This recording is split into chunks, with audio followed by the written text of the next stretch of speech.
Hello, everyone, and welcome to the Hearthlytics.com Open #1, the very first one they've ever been hosting. That's Admirable, and joined with me today is the innovator of Hearthstone himself, Freshka, and we're going to be showing top 4 of this Open event that has happened, and it's been a big field the players had to fight through in best of 3 series utilizing the Conquest format, which is what the World Championships will be using this year. For those of you who don't understand Conquest yet, it's very simple. It's a format where players submit decks, and they have to win at least one game with each one of their decks. That means when you win with a deck, it becomes locked. And when you lose with a deck, it's not locked yet. You still have an opportunity to play it again. So that's what's been happening. And before we get into the top 4 of that, we actually have a show match for you guys with Hearthlytics player himself, Jab, of course, and he's going to be facing off against one of the titans of Hearthstone, Xixo from Team Archon. This match is going to be insane. I think it's going to be a pretty big deal. So these guys are going to be playing a best of 5, and they'll be using the Conquest format, of course. And for those of you who are a little bit unfamiliar with Jab, he's a player who likes to stream a lot, and most of his success has come on, the ladder. He was stage 2 at BlizzCon in 2014, and a lot of open wins and a lot of open performances under his belt, where he's top 4 in those fields that are kind of, they're big fields, so they're tough to get through. But he qualified for the first Pinnacle. He went through the qualifier in the open section of that. To play there, and he also played in the second Prismatic Cup, which I don't know exactly what place he got. Do you know what place he got in that Fresh Cup? I think he got top 16 or something around there.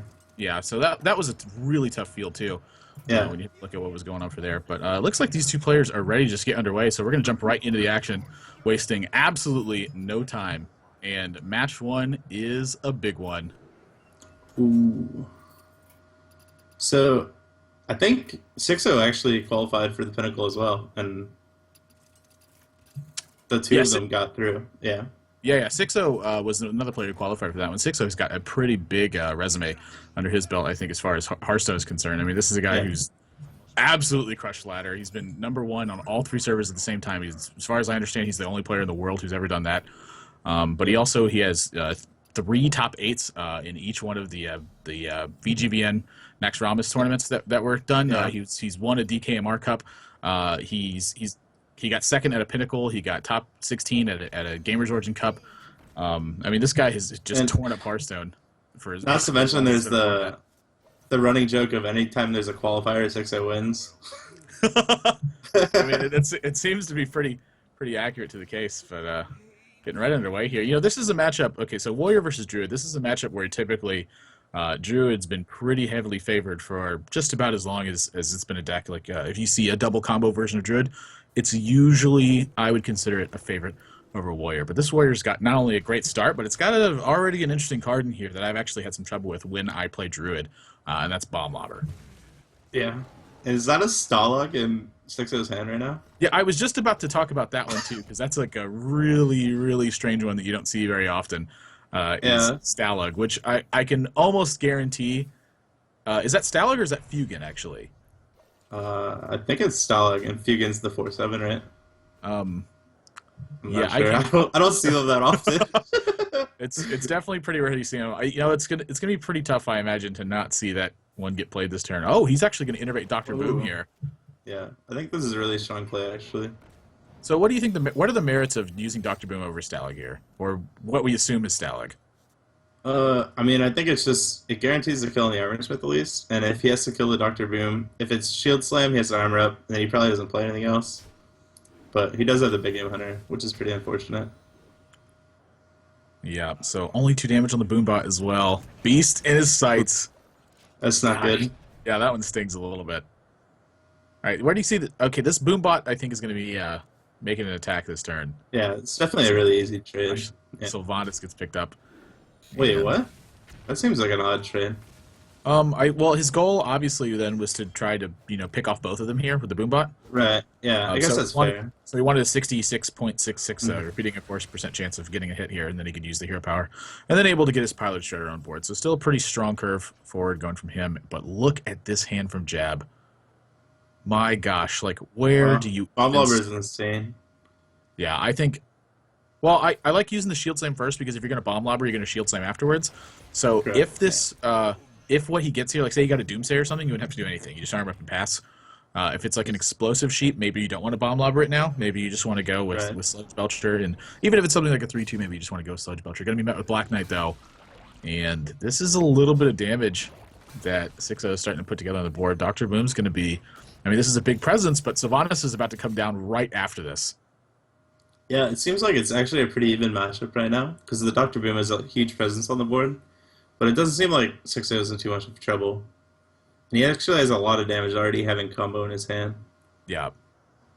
How much damage is that actually? 14 plus 7, that's 21 plus 4. He's always got 25 damage. Wow. That's nuts on turn 8. It's actually No! turn 7, right? That's a You totally Walker? normal amount of damage to have when you have a Bloodpen Raptor and a 4-5 on the board. Yeah. Wow. Yeti plus Raptor, 25 damage, easy. Duh. Wow, is he just going to go for it? He's just gonna go for it? Alright, Wow. I like it. Xixo is like, you know what? I'm not getting more damage out of these. Let's do this. Holy mackerel. Okay, so he is going to trade with the Dr. Boom. That was something I was curious about, was if he's actually going to put any weight into this. So yeah, he's going to trade 2 of those in. I'm curious, is he going to take out another Boombot here? Yeah, so he wants that to hit the tree, obviously. Takes out his Raptor, and he wants that one to Hopefully hit it the hits tree, now. of course. Yeah. Wow, it hits the Black There's Knight. some really good boom bots. Yeah, pretty decent. I'm not really sure how much it matters because Jab's just got a ton of answers, pretty much however they roll out. Yeah. A bigger story for Jab is that he's now dealt with combo. He's going to have initiative going into this turn. He's going to generate an even bigger like padding of card advantage for this, and then he's going to be able to start armoring up every turn for the rest of the game after this. So how insane is it that he took 25 damage and he's still at 30? It's pretty. Whoa! Ragnaros is Ragnaros. just going to get slammed on the board right away. Oh, geez. And there is not armor just quite yet. You know, it's pretty thankful he's got this Shield Maiden. And the big game hunter's gone too. Yeah, so if he didn't have this Shield Maiden or a Shield Block, there would be really not a legitimate way to kill this Ragnaros other than just taking 8 damage to the face. Which honestly doesn't even seem like that bad for Jeb right now. He's really high, and he already got rid of a combo. Mind you, it would be taking 8 damage to the face before he, if he didn't have 5 armor. So he just he would be Right, taking yeah. so much. I actually kind of like this 3 to the dome here too because he's got to start getting something done, and he's got the Yep. other Despite in his hand, which is really likely to get replaced anyway. Yeah, I like it. Stalag. Stalag. At least I we do- know we're right with the name. I'm curious how confused Jab is when he sees Stalag. Well, Jab's actually a player who does a lot of research, and if this is a deck that Xixo's ever played on stream or anywhere else, then I'm sure Jab already knows about it. Right.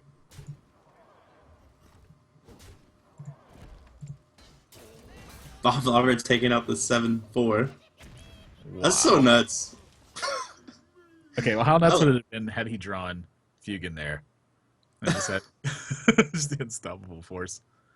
This looks like a pretty clean swipe turn to me, but he's Yeah. staring. He's staring don't- at Despite. You can't play Sylvanas, right? There's no way. I don't think so. Not when you're staring down a Despite. Yeah. At least wait until he plays a minion. We've kind of gotten the parity here, though, and I think that when both these players are... oh, geez. Oh It's my god. of being in the top deck war. I was just about to say that Warrior has just got a massive lead when it comes to that sort of board position. Force of Nature's not enough to kill this right now. Oh my Xixo god. I needs don't Big actually... Game Hunter. Or I think Yeah, it's I don't know. over. I don't know... Oh! Oh! Gosh, are you kidding me? What a Xixo game. draws a huge Game Hunter. Wow, what a pickup. And now advantage back, I think, in Xixo's court. But if there's a deck that can draw well, it's the Warrior. That's for sure. And so now a couple of options open to him. I actually like this one. This is going to be What's the more of most on the board? right. So this is like a really aggressive line that he's going to take here now. It puts Xixo down to 13. He gets 7 power out. And he continues to develop his armor even more, padding that life total. He's so far out of reach, it's ridiculous right now. So he's going to see think- this Sylvanas. Do you think my Xixo just combos here to clear? Is that so bad? Because Jeb only has 1 card? Oh, that's tough. I mean, it sucks because you know it's your only combo piece, but I think Right. it could be correct. You know, now that he's actually, it's a good point that you make, because now that he's grinded him down to so few cards left, and he Jawless Ancient Allure and has Sylvanas in his hand, I think he actually is probably pretty comfortable. Yeah. I think he's okay with taking this long, especially Alex is gone, and he's out of cards, Wow. Okay, so do you think you have the Whirlwind here? Because Acolyte's like your only card draw on Warrior, right? Well, the problem with Whirlwinding here is that you still have two executes left in your deck. Yeah. And so if you use the execute, I'm sorry, if you use the Whirlwind, now every execute you draw is going to be dead. So I think he's actually just got to armor up and hold. So you just play. I guess Acolyte's still like a good draw though, because it's something. But Right. Wow, Fugan gets drawn. oh man, I hope we see Thaddeus. I want to see it so bad. Is he actually If he- just going to pop this down? If he No, plays it, he's got to play like Ancient Lore Sylvanas here. There's so much more mana efficient. He wants to save yeah, the Fugan for when he draws another 5-drop. That's what I think. yeah. And probably. Sylvanas is good because it's going to be a big enough threat that your opponent has to deal with it. But it's also one of those plays that's like proactive, so your opponent can't play such a big threat that Sylvanas can run into it and risk, stealing it and making like one of those big runaway plays. I actually really like the Sylvanas here. Because the other thing too is like if your opponent, if their draw is execute, they're actually going to have to rhyme their Acolyte into your Sylvanas too. That's true. So he's not. From what you see, I think it's wow. He's actually just going to go for Fugan. I really like this play just because I want to see Thaddeus. It's a Sneeds that always summons an 11/11. What could go wrong? Fiery War Axe gets drawn. That's no help right now. I mean, you got a Whirlwind here, I think. Yeah, if he Whirlwinds and draws Execute, does he even use it? There's no way, right? He needs to draw Silence, and then he needs to draw Execute. Ragnaros? You even God. play Ragnaros! If he plays Ragnaros, he might get an 11/11. Fugan and Stalag are just dominating the dynamic of this match right now. He's got to play Shield Maiden. Shield Maiden's got to be one of the best draws he could have had so far. Yeah, he has to. He might go for Ragnaros and just hope he draws like Grommash or something next turn. Just like have the Rag hit the face, Grommash War Axe to the face, I think he's just going to go for face damage here. And I Yeah. actually really like that he's favoring damage to the face this moment. This Fiery War Axe really isn't going to do very much else. 2 mana for 6 points of damage. Shading Axe Ramus. Now, if you get attacked for 3 here, and you're in Xixo's position, are you worried about your life at all? Yeah, I think I would heal. All right, I think so I would he's- trade and then heal, right? Well, I mean, it makes sense. Your opponent's got 1 card, so unless they have Grommash and an Activator, Yeah. you're in pretty good shape, and you got an 11/11 Thaddeus on the board. Execute gets man. drawn, but he's got to take 11 to activate it. But when you're at 33, it's really not that bad of a deal. This game is insane. If you told me 5 minutes ago that we were going to see Thaddeus get punched in the face, I would have called you a liar. Oh gosh, this Ragnaros is so important! Wow, a second Oh! big game hunter gets drawn. Second, What is going Savant- on right now? Sylvanas, Big Game Hunter, insane. Oh my god. That's two turns in a row. 6-0 need it, Big Game Hunter, and he drew it. Is this real life right now? That is the second huge game hunter that Xixo's picked up. Deathspite's drawn. That's think actually he's his gotta go best face. draw. That's what his best draw, yeah. Yeah, he's got to go face. And then he's got to hope he draws Grommash. Oh my god. If we see Grommash, there's no way. It's insane. I can't believe what we're seeing right now.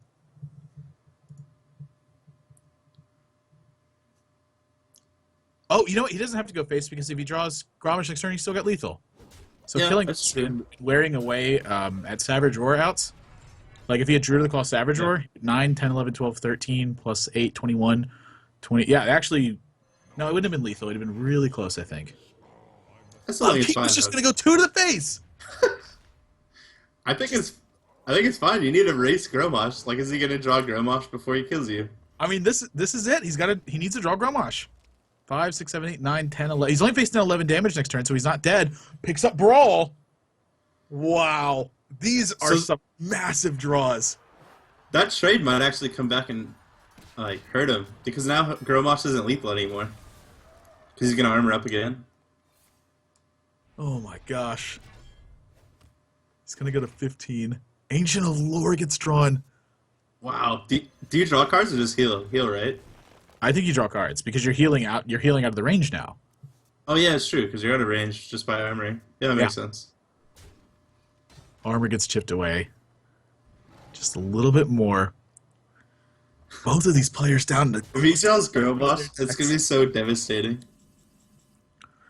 Draws shield block into shield block. So not bad draws. Execute gets drawn, so he can clear this board away. But then he's losing his activator for Grommash. Xixo does have Savage Roar, but there's no combo left. Right. He's just got Savage Roar, so he's got to stick some minions to the board first. So Grommash actually is some pretty decent value here. I think he should be saving this keeper. And I think that's what he's going to do. Nope, I'm wrong. He's just going to go through the dome. I mean, Xixo plays a lot of Hunter, let's be honest. Both of these keepers of the Grove have just been Stormwind Knights. No, they're not even Stormwind Knights.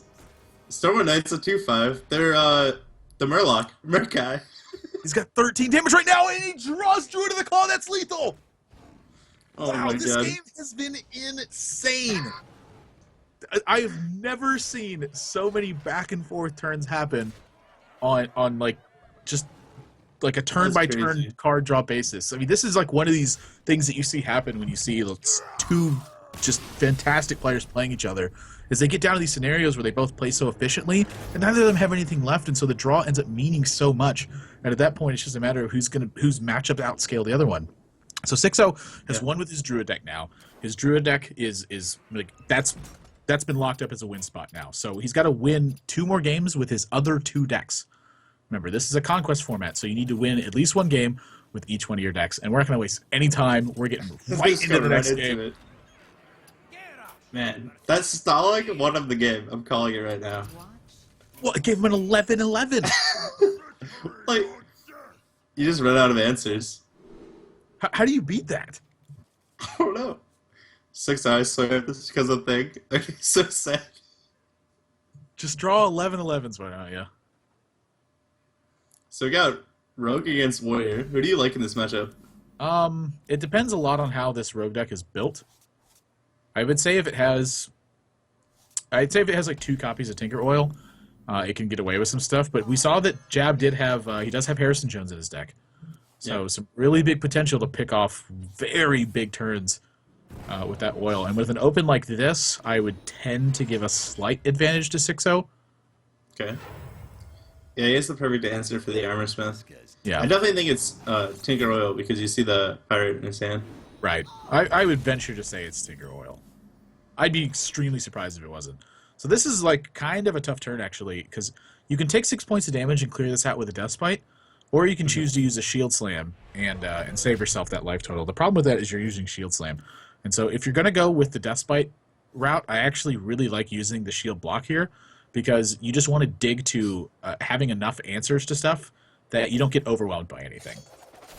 Yeah, I definitely like it.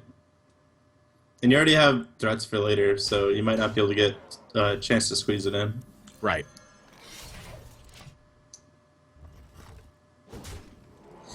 Just going to be a simple Death Spite here. So still above 30 life. Oh, second sprint gets drawn. I mean, that really is going to change things now. Yeah, because this game definitely going to last long enough. Yeah. This Death Spite's really good, because he couldn't play Violet Teacher. Yep. And Jab's just content to wait at this point. He's got 2 really big threats in his hand. Yeah, there's no reason to rush. Yep. Azure Drake, I think, is one of the better ones to get drawn. He's actually got Shade Next Robinson here, too, which it really isn't that much of a surprise when you consider that it's probably a Tinker Oil build. Yeah, for sure. The Bomb Lobber. Yeah. I was just about to mention that. I like he's going for the Bomb Lobber here instead of just using the Death Spite straight up. Yeah, for sure. It reminds me of when Arctic Commander was a really big component in the metagame just because of Azure Drakes. Yeah. Except he's back to 3 health now. Yeah. They had nerfed him. He's back. And he's cheaper. 5 mana. Oh my gosh, I love Bomb Lobber. Yeah, he's definitely one of my favorite cards that came out of the set. I don't want to get anything from him for Christmas though. It's the last thing I want. Some alternate art with like a Santa hat and throws coal and just blows up. I want card skins really badly. Yeah, so bad. Reels? I know you hear this. Yeah, it looks like a pretty clear Dr. Boom to me. Let me ask you this. Is there any merit to attacking? Yeah, I think I would have, but it's probably bad. Like, still have a pretty... You still have a good chance to kill it next turn, right? Like, if you attack, it's pretty likely a Boombot does at least 2. Yeah, so Xixo going to go ahead and use Sprint here. He's going to end up getting a card burned as a result of it, but the bigger thing about it is that he's actually just getting the Sprint out of his hand and utilizing 7 mana somehow. So Sprint here has been effectively draw 3 cards and burn 1, but I think he's just totally okay with that. Wow, this is aggressive. I like it, though. Yeah, I mean, I don't really... What else can you do? I mean, you're at 33. I think you're pretty comfortable with your life total. You're sticking your opponent down to 17 and possibly even lower, depending on how these Boombots fall. 1 damage. Oh. Wow. Shade really getting some work done, but he's down to 7, and I do not see a very clear path to victory here for 6-0. Me neither. You don't even feel good about sapping either of these. Yeah. So he's got SI7 agent. So he could go, like... He could, like, throw 2 Deadly Poisons, SI7, this Gromish, Blade Flurry, and then they both be at 1 health? Ugh. Alright, so that doesn't work. Yeah. Well, you could use the Deckhand, too. It kills one of them. And you're still at 7, though. Yeah, I don't know how you... haven't really dealt with it at that point. Yeah. So many options. I think this is going to be a game for Jeb, honestly. I don't really see how he comes out of it. He gets sapped Dr. Boom, but even then he's still losing because of it. Yeah.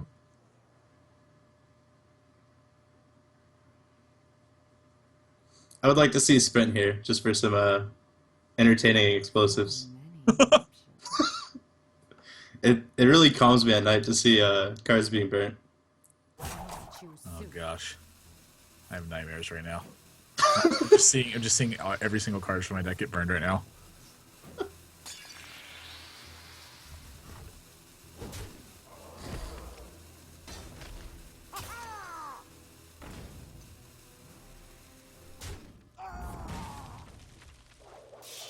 Alright, so he's going to go for the desperate hope of hoping that Jab does not have a way in his hand to activate Gromish, or does not have, just a couple of weapons to whack him with. But he's going to get some unfortunate news here, because there is a Whirlwind in Jab's hand, so he's going to be... He even draws Ragnaros just for a little bit of insurance. Just a little bit of why not flair there. So Jab's going to take game 2 and tie it up, and now his Warrior deck has been locked. He's going to have to win 2 games with his other 2 decks that he has brought. And I think that's a pretty big sigh of relief here for Jab, to see that 6-0's hand was not only a little bit clunky, but you had a pretty good start yourself to disrupt what was going on. I didn't have much to worry about after that. Definitely. And I actually don't think Jab's too comfortable with the Warrior, unless he's been practicing it recently. So getting a win as early as possible is probably really good for him. What is he just typically never play it like a control style? Is he usually leaning towards aggressive decks? He plays like a lot of mid-range stuff. Like, if he plays Hunter, it's usually mid-range. He plays Shaman. So, just, he likes playing really balanced stuff, not really too fast and too slow. The fair decks. Yeah, the fair decks, which somehow he wins, because normally if you play fair decks, you lose. Yeah, fair decks are good, though. I mean, not really too much to be going. So, a brand new match that we're going to be seeing now. Again, 6-0 has won with Druid, so he can't play it, and Jab has won with Warrior, so he cannot play it anymore. This is Conquest format. Best of 5, and a pretty good opener from Jab, and not a too shabby one for 6-0 either. He's going to lead with a Leopard Gnome. Jab's going to be leading with Zombie Chow. Giddy up. Zombie Chow's so good now that Undertaker got nerfed. It's just... It does what it was originally supposed to do. Stop 1-drops. I felt like it was even pretty good when Undertaker was just there. It just felt fine. Yeah, definitely. You were able to trade with your hero power at that point, but... This is a really curious spot to me, now that he's drawn the Leopard Gnome. Before he drew the Leopard Gnome, I think you're going to Haunted Creeper pretty much every single time. But when you draw the Leopard Gnome, how much merit is there to using Abusive Sergeant and Leopard Gnome, trading into this guy and going forward? Or do you think he's better off just kind of biding his time and hoping he gets the right Knife Juggler pickoffs? I actually really like the play that you brought up with the Leopard Gnome Abusive Sergeant. But I guess he's just worried because he gets picked off by hero powers and he doesn't have anything on board, and Knife Juggler at least works with Haunted Creeper, and you could Abusive Sergeant the same turn. Yeah. So, I like both plays. Well, he's about to get Mind Control teched, and this could be really bad news for him if this is the wrong one. Yep, so he's trying to get those juggles, but instead, I just, I had the magical foresight of knowing that this juggle would not hit the right target on the very first one. So jab, engaging TC-130. Pigs was a leopard. All right, so the second best one. yeah, so good. It's good news for Xixo, I think. As long as the knife juggler doesn't get taken, I think he's okay with it. Right. And now some really big considerations here to using coin and hero power on one of these 1/1s. And I think I like holding. Yeah, I like holding it. If you took the knife juggler, I think there was merit to hero powering the T1. Yep. Oh, wow, really? Kill command. Wow. I'm really surprised by that. I figured he would be using tracking hero power and using Abusive Sergeant, one of the 1/1s, to put into Right. the 3/3 and then That's using what I the was 1/1. thinking as well. Yeah, but this board actually makes a lot of sense with this play, because what he's trying to do is he may not feel like he has enough gas after that to finish the game. Mm-hmm. So what he's trying to do is I'm about to sneeze, excuse me. He's trying to get enough stuff on his side of the board that he can leverage his hero power and win that way. Yeah. He was basically just calling the bluff that he didn't have swipe. Right. And if he didn't have swipe, he had a chance to win. Oh, Iron Beak Owl gets picked up. You know, I think there's a chance that Iron Beak Owl just gets slammed as a 2/1. Not It necessarily. definitely depends what he drew. I think the Glaive Yeah. Zuka here is just too good. Yeah, but you got to go with Glaive Zuka for sure. And it fits out his curve. That was a really good draw, actually. Yep. Every And point of jab- damage. Surprisingly, Jab's at 8. Yeah. I mean, every point of Wow. damage does matter. You got to give credit to Xixo here. You know, he took a little bit of a gamble with the knife juggler in the spot where he kept his 1/1s and he used kill command on the mind control tech instead of using Abusive Sergeant 1/1s to trade really efficiently. Now these 1/1s have added up to more damage than the kill command would have been. It's true. And that's just It's picked up. that just goes to 6-0 playing this deck so much. He got Legend with this exact list this season. Wow, and look how much damage these spiders have gotten in there for now. And they're going to get in there for more. Wrath gets picked up, but he doesn't have a gonna drop s- after the Wrath other than the big Are we game. going to see the Doomsayer? Oh my gosh. Don't you put that juju on him. I want to see something fair, though. I don't want to see him get like a Millhouse Mana Storm either. I don't know. Let's Maybe see a Light Well. maybe I do want to see him get a Doomsayer. You know what? I take it back. Just so the game goes on, we have to see a top deck. Yeah. The Arcane Golem comes down. Oh, wow. That's really surprising to me. He was banking on the Doomsayer. I'm calling it. He's going to choose to draw a card here, too. I think he has to. He really needed to draw a swipe. You know, I actually really like that because his point was to see whether or not he got a 2-power something, like something with 2 power out of the Pilot Shredder, so that he could draw a card off his Wrath. Yeah. If he got something that was 2 power or less. Mm-hmm. That's some really solid sequencing there, actually. Eagle Horn Bow gets top deck, though, and that's going to end this game straight away. Man. And the Owl, even if Jab played a taunt, he was still dead. Yeah, because he had Iron Beak Owl in his hand. Yeah. Wow. That's crazy. What a strong deck. Glaive Zuka and Eagle Horn Bow. Really big, heavy nod to the aggression there. We saw Abusive Sergeant as well. And an Arcane Golem. So, Iron Beak Owl. We saw Hunter's Mark, too. Yeah, Iron Beak Owl and Hunter's Mark, too. So he's really, really putting a lot of pressure on the taunts that are coming through there. It feels like it's a pretty good matchup against what has normally been the way to beat aggression, is just you taunt up a bunch and go from there. Yep.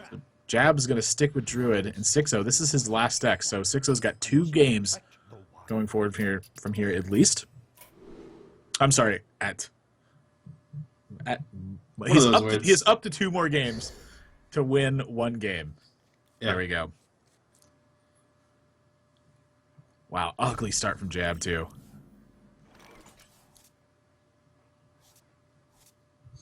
Man, he has a chance to draw Wild Growth and he'll really bring his hand together, but if he doesn't, it's going to be a really rough game. Yeah, this is looking like it's going to be a really tough one for Jab.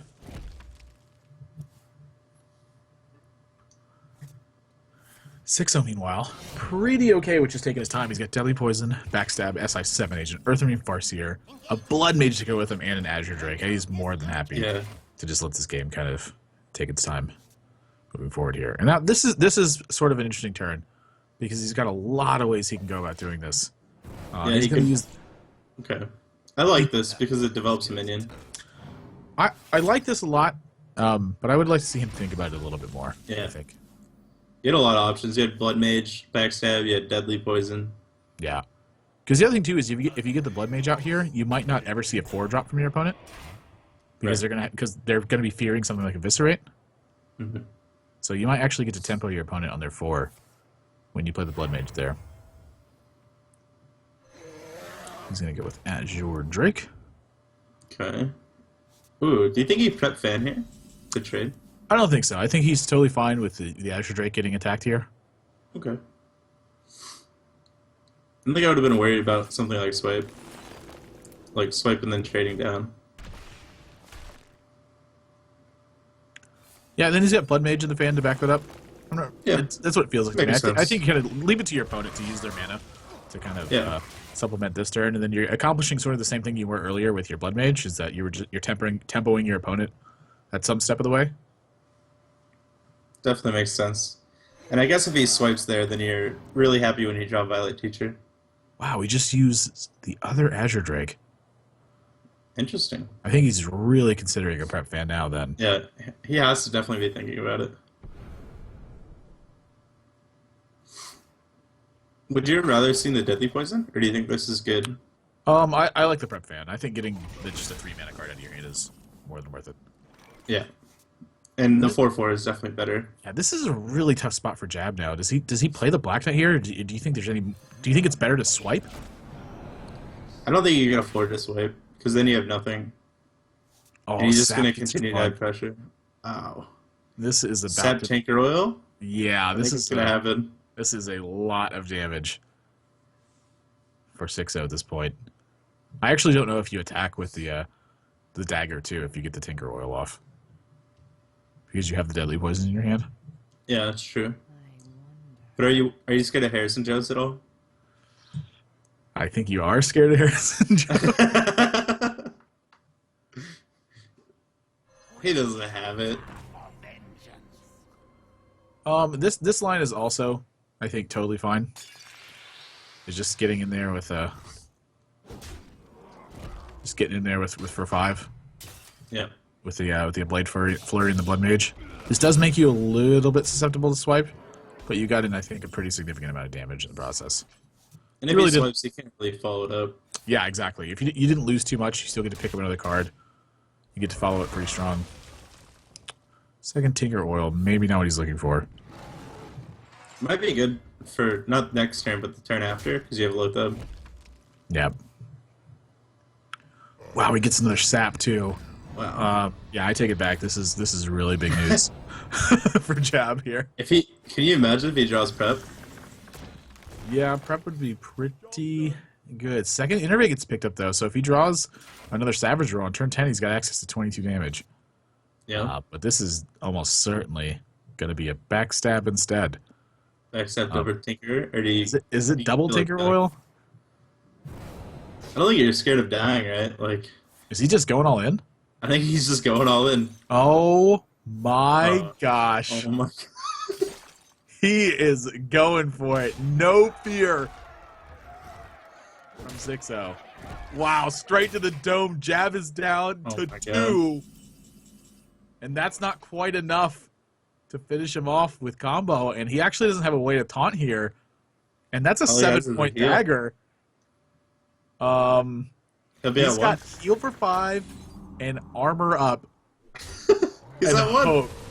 Oh my gosh. He's got 1 life and a prayer. He's just gonna keep her in the face. I like it. This gives you the best chance to win. Do you think so? I actually like holding the innervates for Savage Roar. Like hoping you draw the Savage Roar. Is it enough without it though? Oh, but 6-0 picks up a Deadly Poison! And that's the extra damage he needs to finish the game! And the BM saps too, man. Wow. Just a little bit of added flair from 6-0. And there we go. A 9-point dagger straight to the dome! And crashing through in a 3-1 victory is 6-0. Wow, what a performance in this last game. That was Double. insane. Okay, so the backstab draw actually, he drew the backstab that turn, right? Yeah, he did. That was drew the one of the max best out. draws in his deck other than Preparation. Yeah, Prep's the only other draw that was better. Wow. Because it would have allowed him to double Tinker Oil and play something else alongside of it. So he would have been able to sap and have everything down. Sap and put him to 1. Pretty big stuff. But, Jab, I think, played it really well. So, ironically, the one Definitely. game that he won, that you said, he's not terribly known for his Warrior play. But he won with Warrior in one of these games. Yeah. So that was a good pickup for him. But I would have liked to see this Druid Definitely. deck. You always want to see the Druid deck, to be honest. I just like Druid. It's just so good. We Yeah. didn't see any Mech Mage, though. Yeah, I'm I a know. little I don't think surprised either by that. had Mage, so. Are you surprised? Are you surprised by that at all? To see no Mage? Yeah, I actually am. Especially since I'm pretty sure the big consensus for everybody is that Mage is overpowered and everybody's complaining about Mech Mage, but showing us that we don't need it. Yeah, I mean these guys. Are,